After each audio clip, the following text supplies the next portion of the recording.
Me and my boyfriend have been together for a year. My boyfriend has been taking care of his siblings since his oldest sister was born. When he was 18, he moved out of his parents' house and took them with him. He currently has custody over all his siblings. He is a really hard worker and I haven't seen him or his siblings struggle at all. They have all they need and as far as Noah has never gone to bed hungry because of him. One of the reasons I fell in love with him is because of his caring nature, especially for his siblings. Not gaining to explain the whole dynamics as I know it, but when I say taking care, I mean he took care of them from buying food, to helping with homework. He did it all. He was basically mom and dad for them and he still finished school in the process. His youngest brother even calls him dad. His parents are the definition of deadbeats.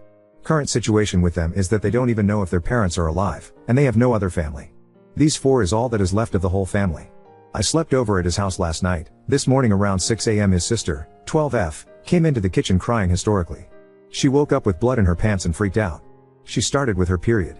My boyfriend got her to calm down and explain that she is alright and everything will be okay. He then gave her a brief explanation of what is happening and that her body is changing.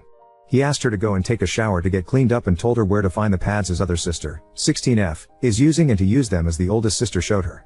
When she left to go and take a shower he said, "Shit, I thought we would have another year left." I asked what he meant and he said his sister, 16 liters, started her period when Say was 13 and he knows not all females and bodies are the same, but he thought it would be around the same time. So he was a bit unprepared for discussing. I was shocked with that comment and the fact that he knew his sister used pads. Why does he know when she started her period in the first place? Why does he know what she uses? I wanted to ask him why he knows this but kept the question to myself. When his sister returned from her shower he asked if Evertime was alright or is she having any discomfort. I started to get disgusted when he asked that question. He told her she doesn't have to go to school today and he will take her for some shopping. After breakfast he sat her down in the living room and explained everything in detail to her, regarding what is going on, what will happen, all of it. He said he helped the older sister with her first time and will help her as well. He finished with saying that her sister, 16, will be able to help her more with the type of products to use and how they work. I was surprised, shocked and disgusted about all the thing he told her. He was correct in everything that he told her, but no brother should know that much about what is happening to his sister's bodies. Unfortunately his oldest sister wasn't at home to help. She had a sleepover at a friend due to a project for school. So he took charge of explaining everything. He must have seen the disgust in my face and asked me what is wrong and it just slipped out. I told him, "You are a disgusting pig." The words just kept coming out of my mouth. I couldn't stop talking. I told him exactly what I thought about the situation and that it's disgusting that he knows that much, especially about his own sisters, and is now trying to coach the younger sister on what to do. He just asked me to leave. He didn't argue, yell, nothing, just said leave my house. I know I went about it in the wrong way, but my stance is the same. No brother should know that much about his own sister's body function. Ada. Edit, if you don't believe me that is fine, but don't comment. I was there, I said what I said. Don't know what I can say other than what I know to prove this is real. I just want to know if my stance is correct and if I should apologize for everything I said. Seeing some of the comments, I think you guys are not understanding my point. I don't want to sound mean, but he could have just called his sister to explain everything to her, or better asked me to explain it to her. I would have been a lot better if it came from another girl. Yes, he explained everything correctly and even told her about the different products to use, but said the other sister will explain those better as she has experience in what actually works. Why didn't he ask me to explain anything to her? I would have done it gladly. There are certain things that should stay private and especially a brother should not know. Update 1. First and last 2, everyone saying he would leave me. You were right, he dumped me. I went to his house to apologize to him and his little sister, the 16-year-old, was there as well. She slapped me and shouted at me, calling me vile names. She shouted at me for trying to break the family apart and trying to say her father is a pedo. My now ex got her to stop and sent her to her room along with the other siblings. I wanted to apologize, but before I could even start he told me to keep my mouth shut and listen. He forgave me before I even asked for forgiveness, but said what he can't forgive is the fact that I basically turned his little sister against him and making her doubt his intentions. It took him almost the full day to get her to talk to him, and she only talked to him after the 16-year-old assured her that he did nothing wrong and only want to help her like he helped her. His exact words was, "You turned one of my children against me. That is something I can't and will not forgive. You are dead to me, now get the fuck out of my house." He said it with so much anger in his voice and I could see in his eyes that he absolutely hated me in that moment. I was actually scared for myself in that moment. I have talked to some of my friend about this and you all might be galled to hear, but I'm losing friends as well. Even my own sister is now refusing to talk to me. Yes, in our house my father had nothing to do with our periods and my mom handled everything. What should I have done? I thought he did something wrong. I can see I'm in the wrong, but still am I being punished for this? His words really hurt me. That is not fair. I didn't even get a chance to explain myself or anything. After he was done talking he again just kicked me out of his house. I am blocked everywhere and can't get a hold of him. I even tried his sister phone, but I'm also blocked there. Edit, please stop asking me for his contact number and his name in the comments and PM. I'm not giving that to anyone. Why would I do that and have one of you try and steal him from me? I screwed up, I know, but I will fix it and get him back. I really do love him and I know he still love me. This was just a speed bump. Just wait and see, we will be together again. Sorry for the throwaway, I only have Reddit for the parenting subs to help me with the raising of my 3 siblings and I don't want this linked back to me as I am a private person. I 28 meters am currently taking care of my 3 younger siblings. 12M, 12F, 16F since my sister 16F was born. Our parents are nowhere to be found. I don't know if they are in the same state or even in America at the moment, dead or alive, and I don't really care. I don't know what happened, but when my first sibling was born everything was passed on to me, and the same with my other siblings as soon as they were born as well. Long story short, and to give a basic description, I am mom and dad to my siblings. I have taken care of them all of their lives. They know I'm their brother but sometimes slip up and call me dad. Our home became completely toxic, and when I turned 18 I moved out into a small 2-bedroom apartment and took my siblings with me. I worked myself to the bone with taking care of my siblings, working in school. It took me longer than I would like to admit, but I finished school and got a good job. I eventually saved up enough and bought a house for me and my siblings, 4 years ago. I took the legal steps after I got my house and my siblings are now legally in my custody. I did get in a bit of trouble from the social worker because I never reported anything, but all legal matter have now been settled. The reason for me posting here. A couple of months ago, like 4 or 5 I think, I broke up with my then girlfriend of 1 year. My little sister got her period and I helped her through her first period. She got cleaned up and then I explaining everything in detail to her. My now ex completely blew up on me and called me a pig, creep, pedo and a bunch of other things. My sister 12F just ran out of the living room and locked herself in her room. I told my ex to leave my house. It took me almost the full day to get my sister to talk to me, and she only did after my other sister 16F came home from a sleepover for her to talk to me. My sister 16F helped a lot by also explaining that I did nothing wrong. She even told my sister 12F that I helped her through her first period and that she is lucky because she now has 2 people to help her. Me and her, 16F, my ex did come back to my house, but I told her we were done and kicked her out again. The problem was that she started to follow us around, stalking us. Every store I went into she all of a sudden was there. If we went to the park she was at the park. I did block her and made sure that she was blocked on all of my siblings' phones as well, but we did start to receive phone calls and messages from other numbers that was clearly her trying to excuse her actions with a sob story. This went on for a month until she tried to sign my little brother and sister out of school one morning after I dropped them off with a fake permission letter. Luckily the receptionist called me and I was able to stop her from signing my siblings out of school. That is when I filed for the restraining order. I got all the evidence, photos, messages, calls, everything, and we got the restraining order. Me or my siblings running into her at places dropped considerably. She has violated the restraining order a couple of times since then, and when I went to the police they told me they couldn't do much as it can't be proven that she is doing it deliberately, and when we run into her she doesn't stop us, she just continues on her way or leave wherever we are at. I don't know how she knows where we are all the time, but I have seen her multiple times even when I changed my schedule for when I do things, change the stores where I buy groceries, shopping, everything. Recently the house next to mine got put on the market for rent and guys who want to rent it. I noticed her showing up to the house with a real estate agent to look at the house. She came up to me with a smile and said, "I guess we will be neighbors from now on." I went into the house and showed the real estate agent the restraining order and then called the police. This time they took me seriously and my ex was arrested. My ex lost the house as the company is refusing here business, and the agent has given a statement to the police that my ex has asked specifically to rent the house next to mine. My ex was arrested but not imprisoned and only had to pay a fine. I am now receiving a bunch of calls and messages calling me an asshole for destroying my ex's life. She is being evicted from her apartment, same rental company. She might lose her job as she can't find a place to stay within her budget and possibly has to move back in with her parents living in a different state. Her own sister and friends are refusing to help her. Don't really know why they don't want to help her, but I don't see that as my problem as long as my siblings are safe. Some of my own friend are calling me an asshole because me enforced the restraining order and causing my ex unnecessary problems, as she is really no threat to me and I am now being vindictive. Edit. I appreciate everyone telling me about an old post made by my ex. Yes, that is about me and my situation. I wasn't aware she posted and not really happy that she did, but I can't do anything about that now. She was a lovely woman when I got to know her, and when we started dating, she got along with my siblings until the morning she blew up at me for trying to help my sister with her first period. I don't know if she was acting or what happened, but she completely flipped after that. I also now know why her sister and some of her friends are refusing to help her. That is her own doing, the same with the situation she is finding herself in. Regarding her post, I will never take her back. That will not happen. My siblings are my priority. She is deranged if she thinks that I will ever take her back or even consider it. Regarding some of my friends that are saying I'm taking things too far and being vindictive. I didn't mention it in my post and didn't really want to make it a gender issue, but the friends who are saying I'm going too far being vindictive and that she is no real threat are also women. I will have a conversation with them and explain everything in detail to them again. If they still don't agree with my actions, I will cut them off. The only reason I'm giving this chance to them is because they have helped a lot with my siblings, especially my sisters, when I came to advice. Now, second story. Wife's true feelings toward my son were revealed by her family, causing me to question our relationship and contemplate divorce.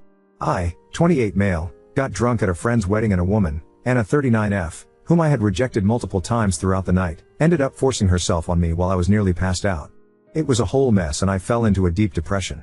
Things got worse when Anna showed up at my door after a few weeks saying she was pregnant. I begged her to have an abortion and leave me alone, but my dad and stepmother welcomed her into our house like nothing had happened.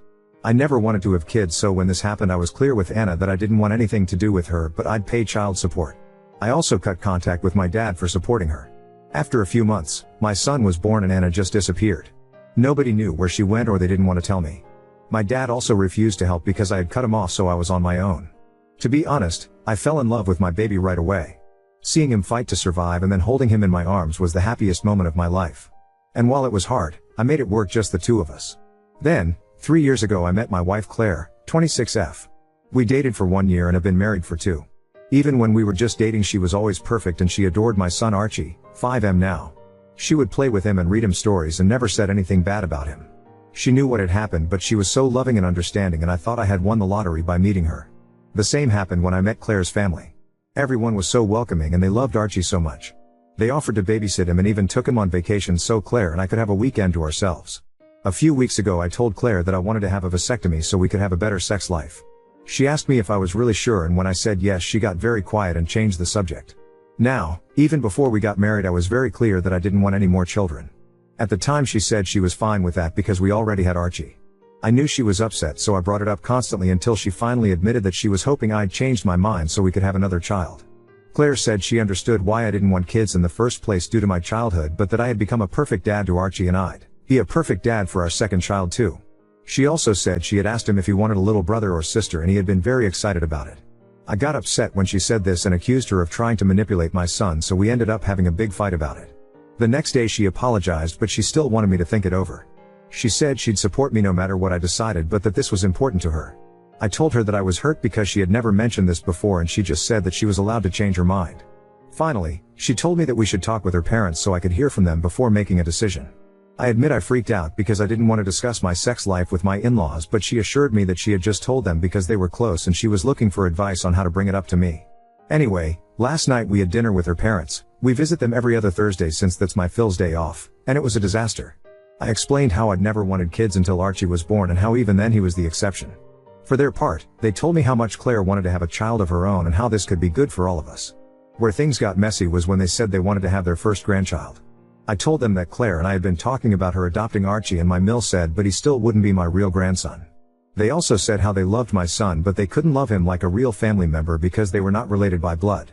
Finally, my wife said she was having second thoughts about the adoption because Archie already had a mom and she didn't think she'd be able to bond with him like a real mother, so that's also why she wanted to have a child of her own. I was devastated, but I didn't want to make a scene in front of my in-laws, so I just told them I'd think about it and to give me some time. So now I'm sitting at home, thinking that I don't really know Claire. I didn't know she felt this way about my son and wondering if she had been pretending all this time. If we have another kid, I believe she and her family will just ignore Archie in favor of their real grandchild. And if we don't have another child, I fear she will just resent us or even become abusive towards my son. But at the same time, I don't want to throw away an otherwise perfect relationship and I really love Claire. Would I be the if I divorce my wife over this? I don't know if I'm overreacting or if this relationship can be saved. Any advice would also be welcome since I don't have anyone else I can talk to right now. Edit. Thanks everyone for the comments. I haven't been able to reply to everyone, but I'd like to answer some questions. 1. Did I talk to my wife about not having children before we got married? Yes, we had the discussion at least 3 times and she always mentioned she was okay with it. 2. Do I treat her like a nanny or there is money involved? No. I earn more than she does, but she still has a good job. She does work from home, but Archie is still in daycare because I want him to socialize with other children and I didn't want her work to be affected by having to look after a toddler all the time. 3. Will I get therapy? I've had a therapist for 4 years now. Archie is also in therapy. 4. Why didn't I have a vasectomy years ago? I got no excuses here. I'm just an idiot. 5. Why did I get married after only 1 year of dating? We were both in love and rushed into things. I'm also an idiot for this, apparently. 6. Did I get a DNA test?